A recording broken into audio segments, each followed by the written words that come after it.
Here's my mother's ashes. Okay, but we shouldn't pull some house into the... Fine, it is just a normal episode then. Are about Oh no. grief. I miss fighting with my mother. Enkosi undenze umuntu. Thank you. You made me someone. So what's the plan? How are you Plan going is to that do it? vaginas and wombs work even without a ring on the finger. I said I want to get buried with 3 bottles of red wine and an opener in case I wake up. And what you didn't know is that Kurt Dad and I having a Twitter war and he's blocked me. I realized that my whole life I've just been looking for her approval. And now that she's gone, who am I doing this for?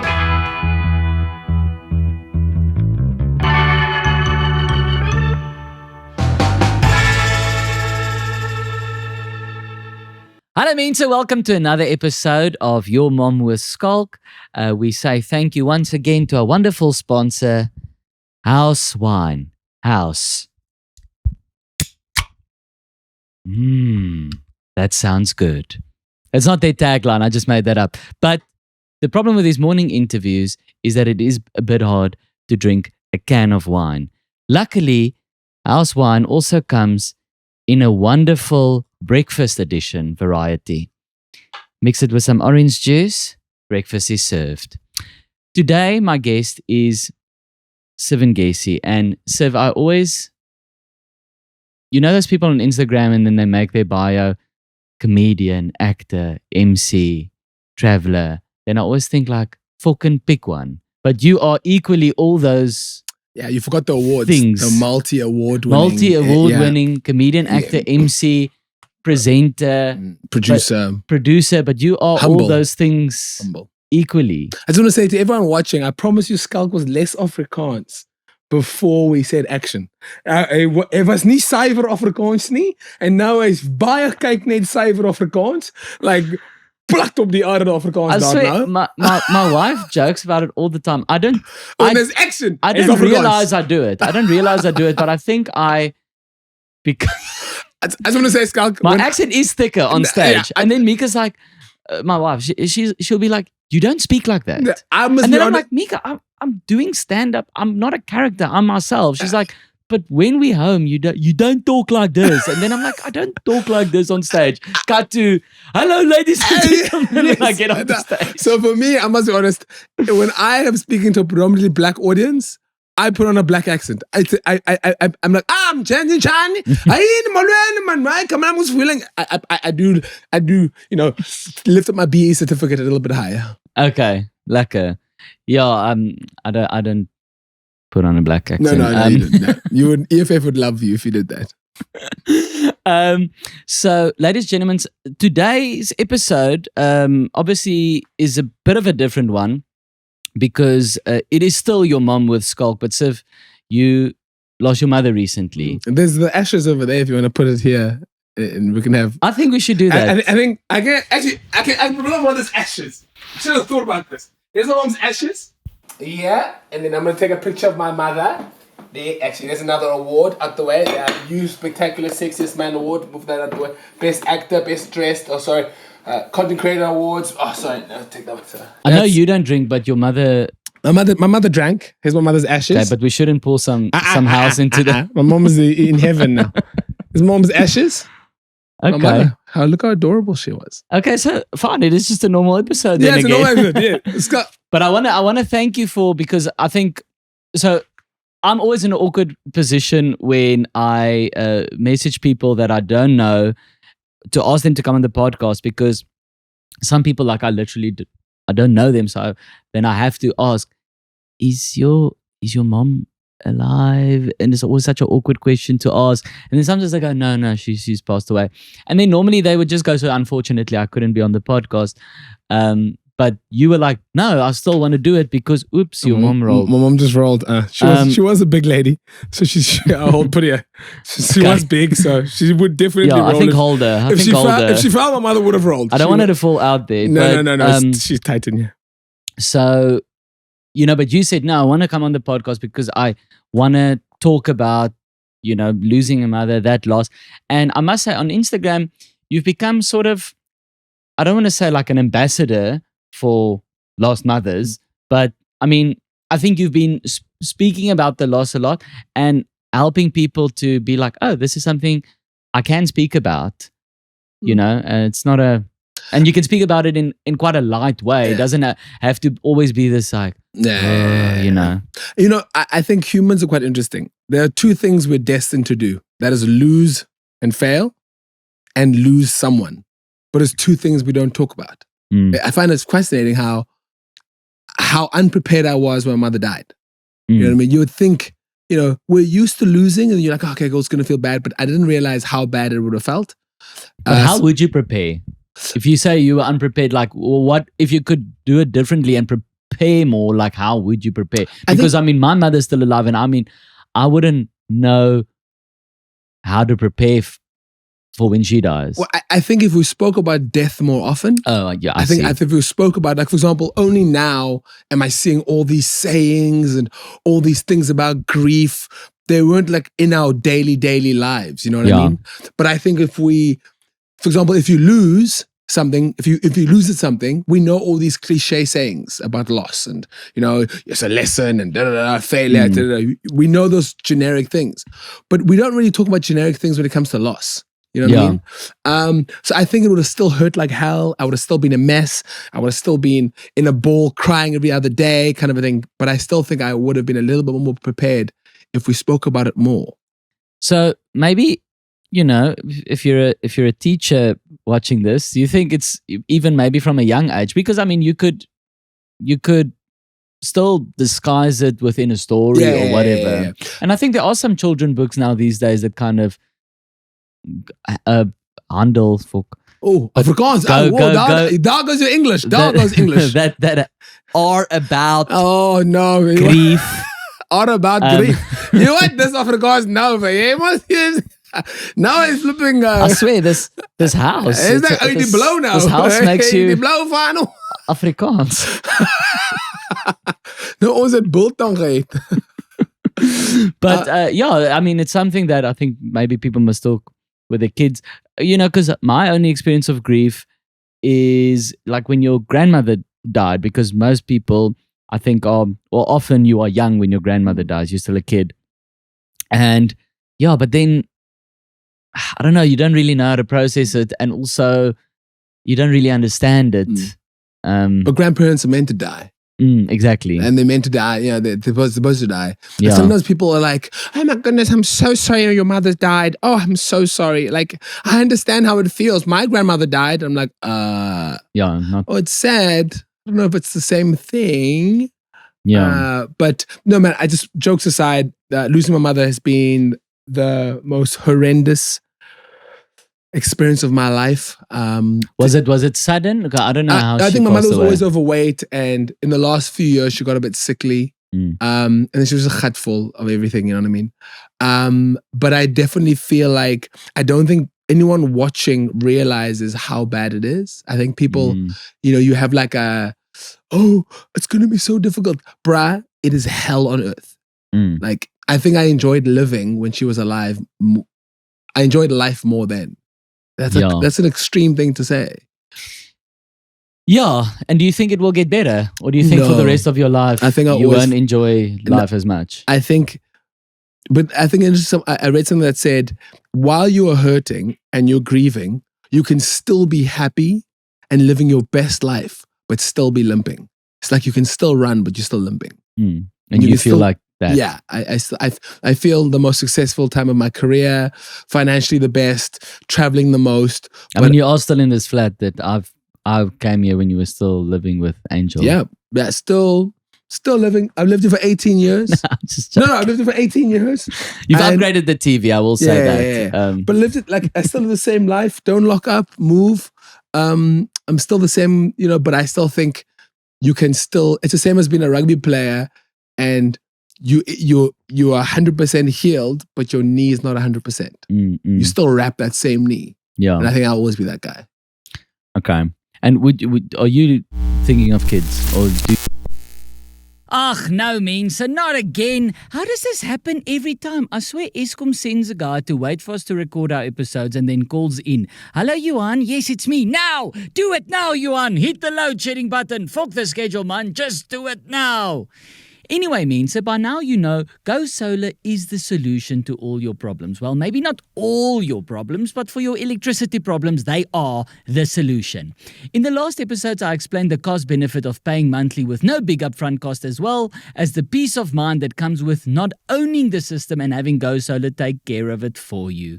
But the last thing I need to tell you is how flippin' easy it is to sign up, Mensa. Here's how it works. You're interested in solving all your problems, so you head over to gosolar.co.za and click I'm interested. And then poof, a solar system appears on your roof.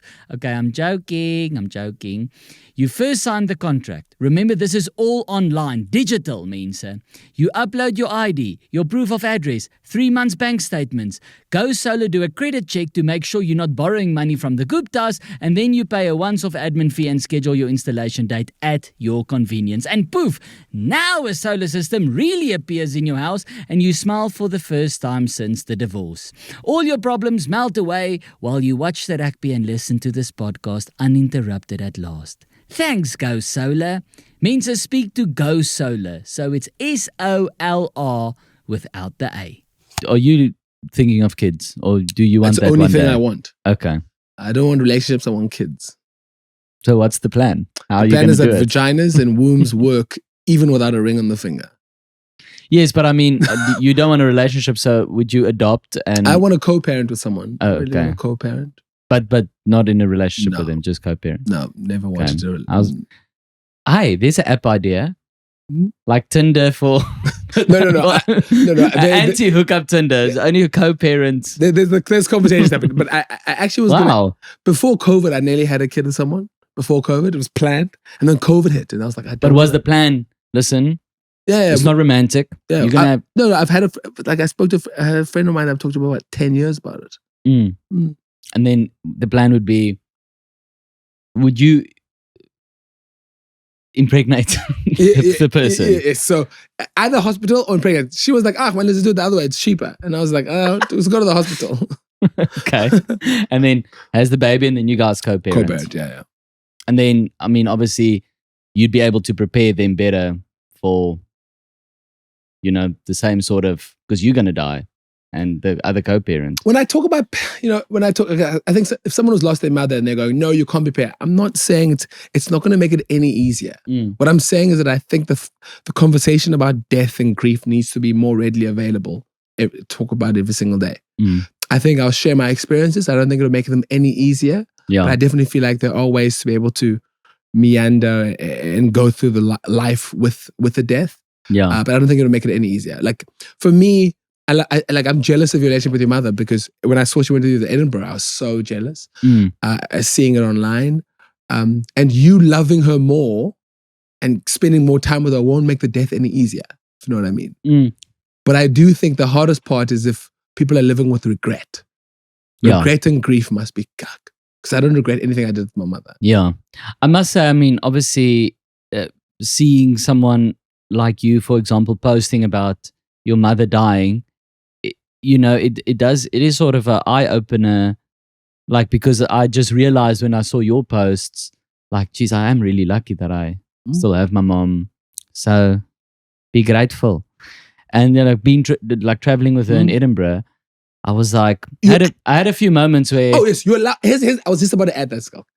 I think you're still allowed to have irritations with your mother. You're still allowed to fight with them. Jeez. You're still allowed to go not answer their messages. That's all part of it. And I think some people afterwards feel guilty. You know what I mean? Yeah. But I miss fighting with my mother.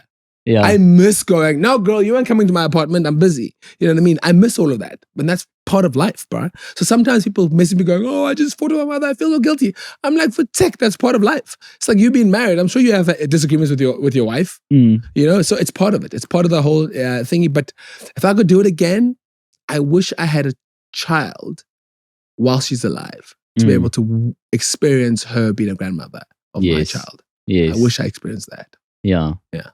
So what was the thing that helped you the most through it? Did you go to therapy? I refused to go to therapy. Why? Because I felt like I'll only go to therapy when my mother's death affects me day to day.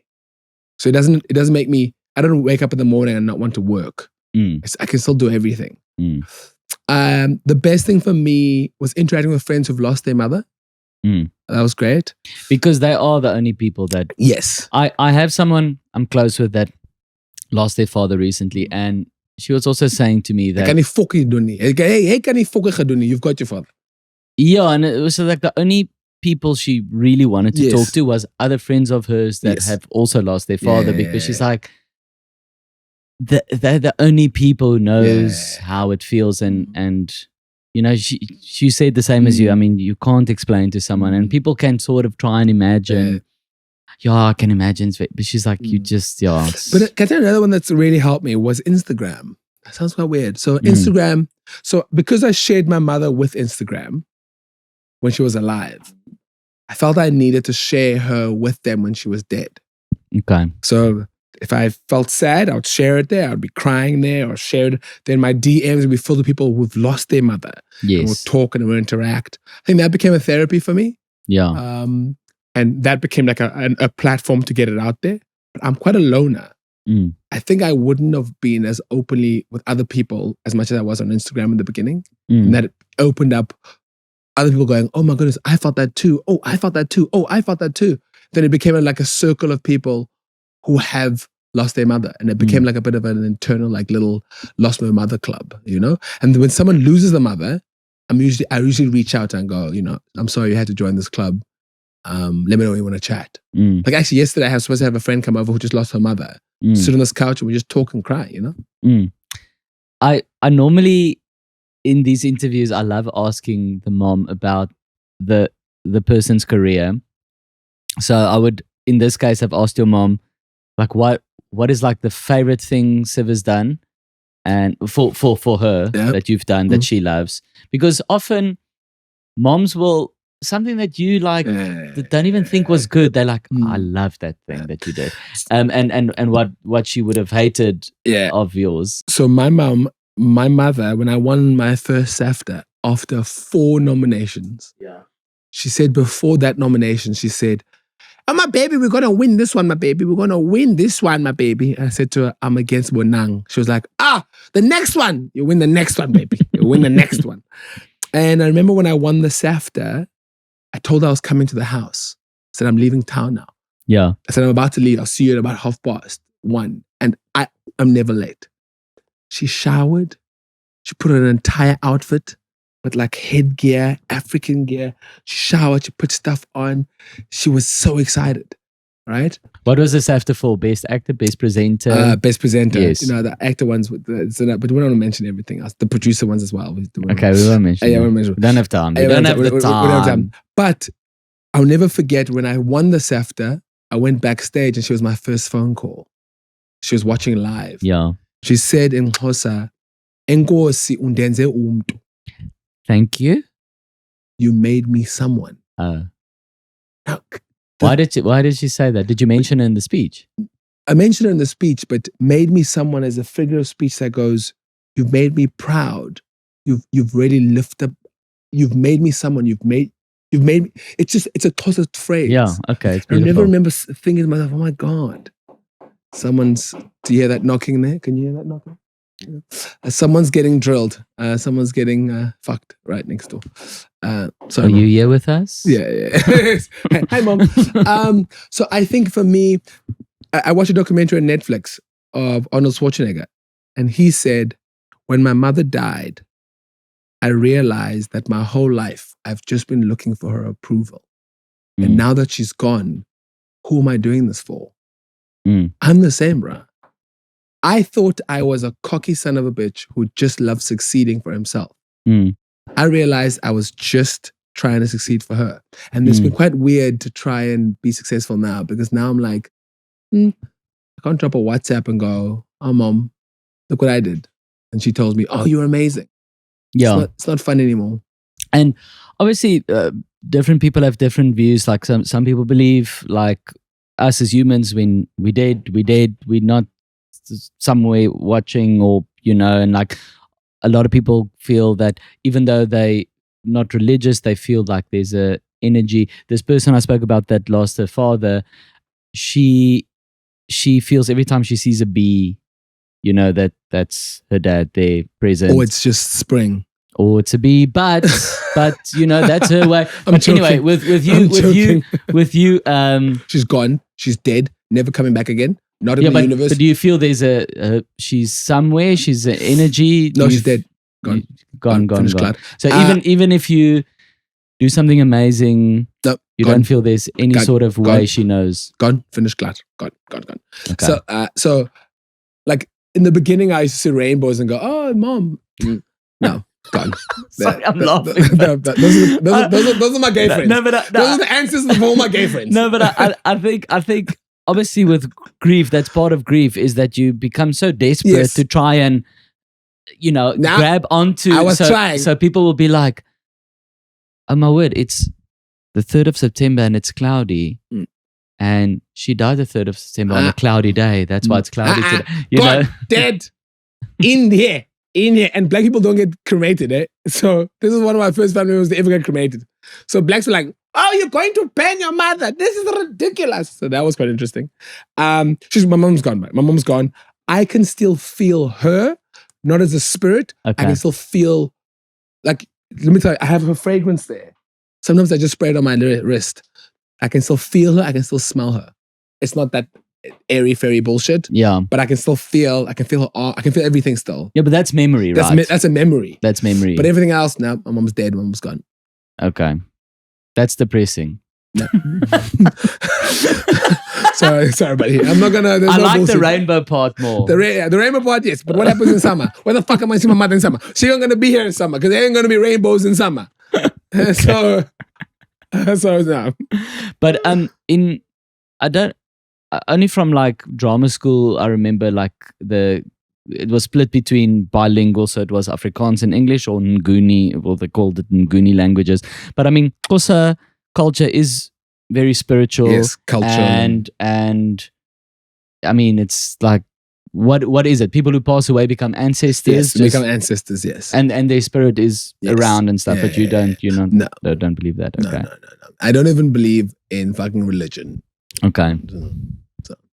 Okay. No, interesting. But I mean, look, she's still ashes Yeah, this is pretty in much flask. There's pretty much not here in spirit, but she's here in flask. Pretty much pieces of her bone and some wood that they use, and it's just bits and pieces. I had to say in my will if I want to get cremated or buried, but I ended up buried. I'm scared of fire. Is it? Yeah, and I kind of put it in as a joke, but I mean, it's in my will. So if I die today, it has to happen because it's in my will. But I said I want to get buried with 3 bottles of red wine and an opener in case I wake up. So that's in my will. So if I die, I have to put 3 bottles of red wine and an opener in my casket. That is the most Afrikaans thing I've ever heard in my life. This is Schalk. Next thing you're gonna say. No, the most Afrikaans thing would be 3 bottles of brandy. Yeah, but and a Coke. Next thing you're gonna say, put some karate water there and a piece of flipping steak that is raw that it will turn into biltong in a couple of years. Dude, I don't want to, but like you said you don't feel your mom is anywhere and stuff. But can I just say that as soon as you said no, she's not anywhere, she's dead. This banging started and it's only become louder. So I don't know what that means. I mean, you can believe in coincidence, but are you religious? I don't think. Are you religious? Yeah, I am religious. I'm religious. Like how religious? I've never heard you speak about God once. Yeah, it's because it's like quite a personal thing for me, and I don't like shoving it down people's throats. Okay. So I will talk about it if asked, but I don't. I'm not preachy about my religion, but yeah, I was raised Christian and I'm still. I was raised Christian as well. Yeah. My mother was very Christian. Afrikaans culture and Xhosa culture are quite similar. Yeah, I mean. Family. Religion. Yeah. I never knew you were religious. Yeah, I'm religious. I'm Christian. So, I mean, I believe your mom somewhere. Thank you. Thanks, Schalk. Really appreciate it. I mean, it must be odd, but the thing is, I am a Christian that, how can I put this? Put it in Afrikaans. No. I'm just trying to think how to phrase it. Like, I don't get offended when atheists have certain opinions about Christians because I'm like, I get it. If I was atheist, I'd probably feel the same. Yeah, I have no resentment against religion. People can do what they want as long as people aren't hurting anyone. Yeah. I don't really have But you obviously probably got a lot of Christian people saying, "Don't worry, your mom's in heaven." Oh, they've tried that bullshit in there. Oh, it irritates me. I think it's more about making them feel comfortable more than me. Your mom's in a better place. She's with the angels. Does nothing for me. Absolutely nothing. Absolutely categorically. It actually sometimes irritates me. It irritates me because it's got nothing to do with me. All you're pushing is your agenda on me. You know what I mean? Yeah. Okay, well, they mean well. Yeah, shut up. Shut up. We mean well. It's like it says in the Bible. We mean well. Yes. Listen, my mother was Psalm 2 verse 1. Yeah. We mean well.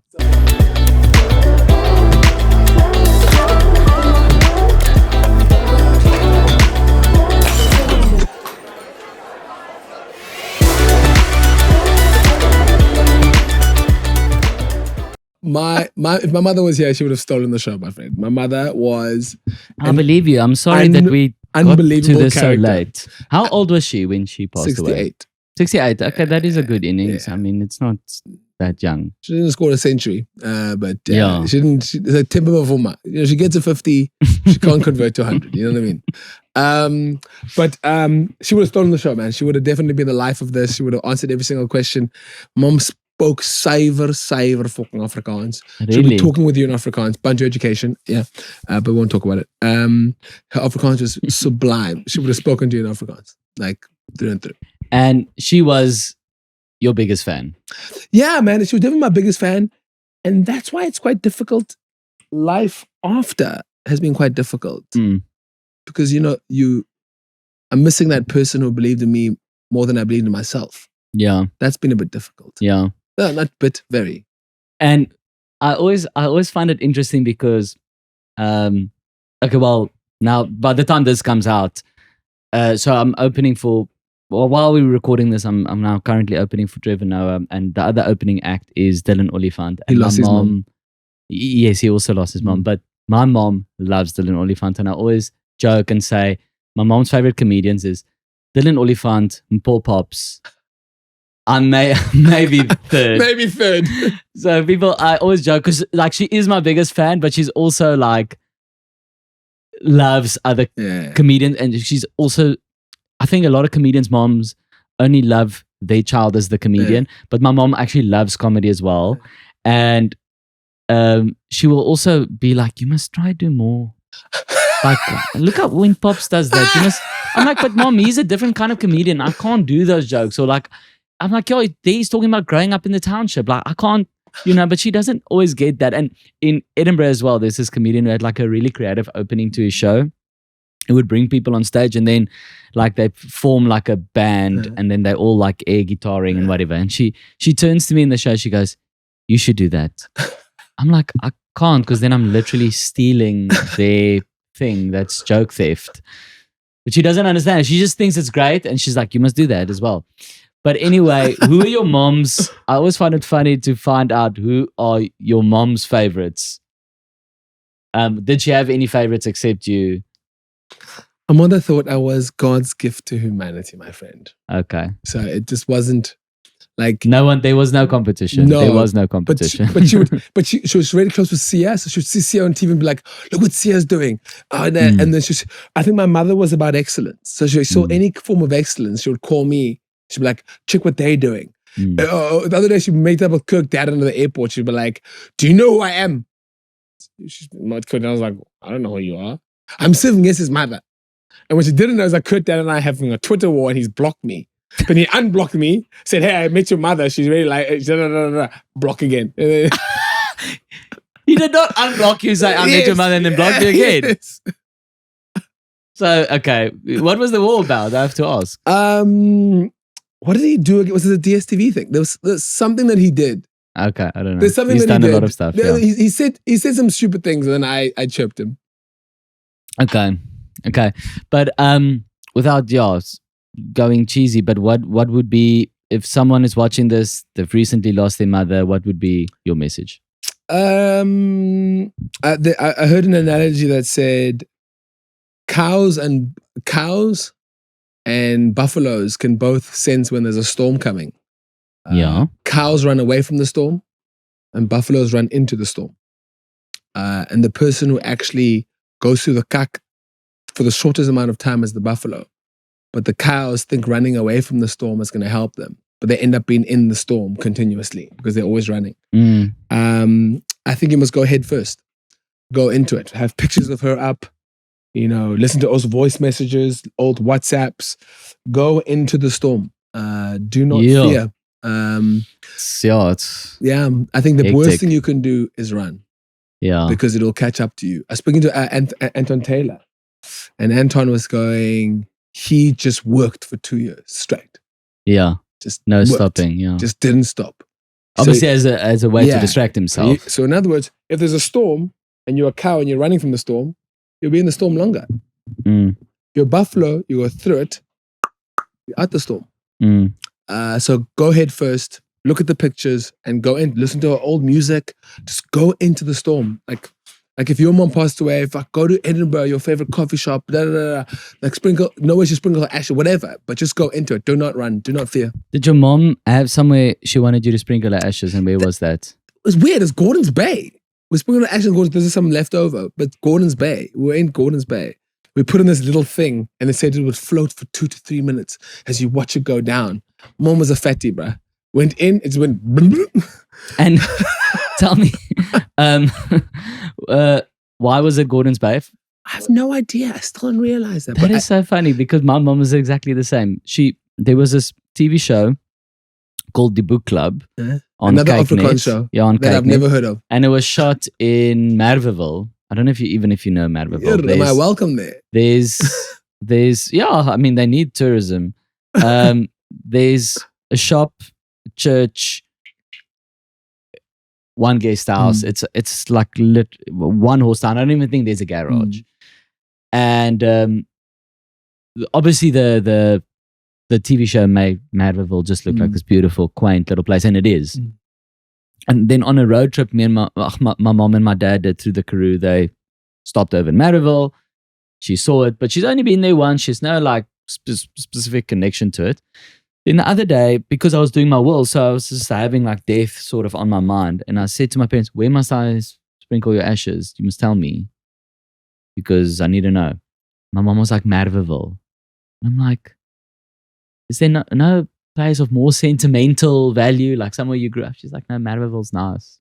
I like Merweville. It's like, okay, fine. It's random. And then asked my dad, and he's just like, wherever you think. My mother in her will was like, bury me on Thursday, funeral on Thursday, Friday cremation. Make sure you get me a white coffin and do not burn a new coffin. You must rent it. So you were able to rent coffins in the old days and then take the body and just cremate it or whatever. Yeah. But since COVID, you can't do that anymore. So I could see my mother being pissed upstairs going, why are you burning a new coffin? We're more to burn mother in a brand new coffin. A very expensive coffin.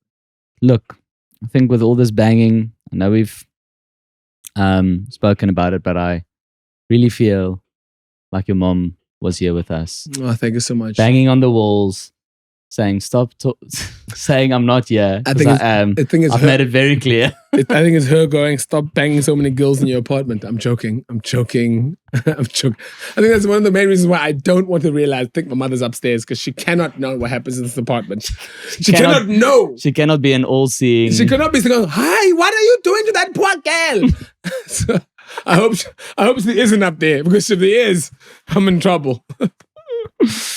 Yeah, but I think there's parameters, like they can't see through. Oh, okay. So only she can only see when you're walking in the street. She's like, there's my baby. Look at my baby. But man, I just want to say congratulations on all your success. Thank you, man. Really, really great to see you doing your things. I remember being on a lineup with you, one of your first shows, actually. Remember? Yeah, and I thought on the way here in the Uber that I have to mention this, because I think a lot of people have forgotten about your stand-up days.